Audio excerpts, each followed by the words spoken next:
आज की वीडियो में मैं आपको डार्क साइकोलॉजी के कुछ रूल्स बताता हूँ। अगर आप ये जानना चाहते हैं कि लोग आपकी पर्सनैलिटी को कैसा समझते हैं तो याद रखें, लोग आपको उससे 20% ज्यादा खूबसूरत समझते हैं जितना खूबसूरत आप खुद को समझते हैं। जब कोई परेशान हो तो उसकी बॉडी लैंग्वेज को मिरर करें। यह हमदर्दी जाहिर करने का बेहतरीन तरीका है।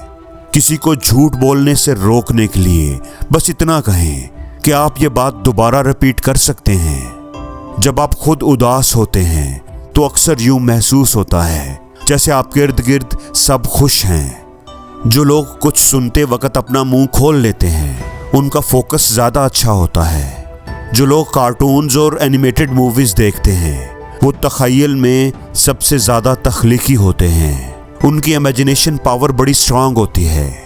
एक खामोश इंसान आपका दिल सिर्फ एक लफ्ज़ से तोड़ सकता है अगर आपने उसे परेशान किया।